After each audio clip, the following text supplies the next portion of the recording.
भिलाई के 4 nursing home में nursing home act के तहत दुर्ग जिला नोडल अधिकारी डॉक्टर अनिल शुक्ला निरीक्षण करने पहुंचे। यहां पर कई तरह की खामियां पाई गई। खामियों को लेकर उन्हें नोटिस जारी किया गया है। स्थित आरोग्य हॉस्पिटल में पाई गई गड़बड़ी के बाद दुर्ग जिला नोडल अधिकारी डॉक्टर अनिल शुक्ला के द्वारा लगातार अस्पतालों पर कार्रवाई की जा रही है। इसी के अंतर्गत भिलाई दुर्ग में संचालित 4 अस्पतालों पर कार्रवाई की गई है। आपको बता दें कि ये कार्रवाई उनके द्वारा विभिन्न अस्पताल का दौरा करने के बाद की गई और नोटिस जारी किया गया, जिसमें स्पर्श hospital, rainbow children hospital, Bhilai Gayatri hospital, Bhilai nursing home act के लिए नोटिस जारी किया गया है, जिसमें उनके द्वारा विभिन्न समस्याओं को बताते हुए 2 से 3 दिवस के भीतर अपना पक्ष रखने की बात कही गई है।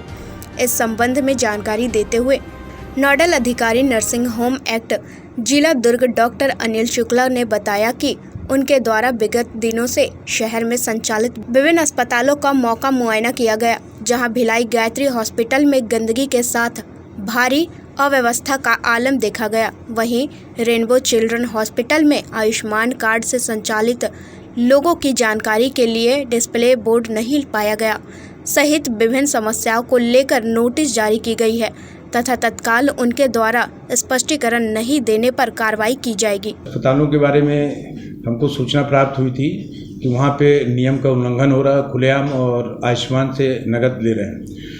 तो ये प्राय देखा गया है कि जब भी किसी बड़े अस्पताल में कोई कार्रवाई होती है तो वो कहीं न कहीं लोगों के बीच में एक आशा की किरण की तरह बनती है और इसी वजह से लोग बढ़ चढ़ करके आकर के लिखित शिकायत दर्ज करा रहे हैं और उस शिकायत को हम जब जांच करते हैं और जांच अगर प्रमाणित होती है, जो भी प्रक्रिया है उसको पूरा करने के बाद नियमानुसार फिर कार्रवाई करते हैं। उसी संदर्भ में करीब 4 हॉस्पिटल में हम रात को 8 बजे अपनी टीम के साथ गए, जिसमें कि जो गंगोत्री भिलाई हॉस्पिटल है वहाँ पे 3 फ्लोर की बिल्डिंग है और लगभग 13 मरीज वहाँ पे एडमिट थे आईपीडी में। और जब हम वहाँ पहुँचे औचक निरीक्षण में तो वहाँ पाए कि 2 आयुर्वेद जो डॉक्टर हैं वो वहाँ पे मौजूद थे, जिसमें कि एक आयुर्वेद डॉक्टर जो कि राजीव लोचन जो कॉलेज है वहाँ पे वो इंटर्नशिप कर रही है।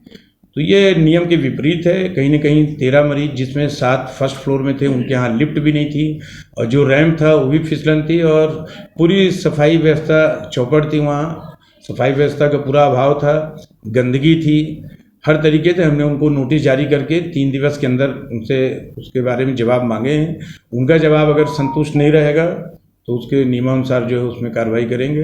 क्योंकि आयुष्मान का भी जो कैश वाला है वो भी उनकी शिकायत ये दूसरी बार आई है। पहली बार 3 महीने पहले आई थी, तब भी उनको नोटिस दिया गया था और नोटिस के बाद जो है कोई उसमें जवाब उनका संतुष्ट नहीं था। 3 अन्य हॉस्पिटल कैसे? 3 अन्य हॉस्पिटल जो है, एक रेनबो हॉस्पिटल है, वहाँ पे डिस्प्ले नहीं था आयुष्मान का जो कि नियमानुसार होना चाहिए और वहाँ भी 2 मरीजों से हमारी जो बातचीत हुई उन्होंने अपना बयान दर्ज कराया है कि हमसे वहाँ पहले नकद लिए हैं और आयुष्मान कार्ड का कोई उनको लाभ नहीं दिया गया।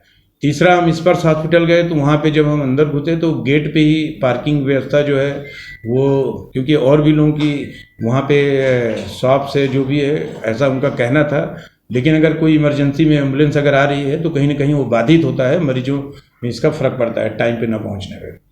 और चौथी जो हमारे संज्ञान में जो एक और चीज़ आई थी कि भिलाई नर्सिंग होम में किसी ने हमको बताया कि वहाँ पार्किंग का और साफ़ सफाई का वो नहीं था, तो वो सही पाया। उनको उसके लिए भी नोटिस जारी किया गया है चारों अस्पताल के लिए और 3 दिवस में जैसे उनका जवाब आता है उसके बाद ही हम उसमें नियमानुसार जो प्रक्रिया का पालन करते हुए कार्रवाई करेंगे। अभी भी कई नर्सिंग होम नर्सिंग एक्ट का पालन पूरी तरह से नहीं कर रहे हैं, उनकी भी जांच होनी चाहिए। कुछ पर जांच कर बाकी को नज़रअंदाज ठीक नहीं। प्रभात टीवी के लिए दुर्ग से वीना दुबे की रिपोर्ट।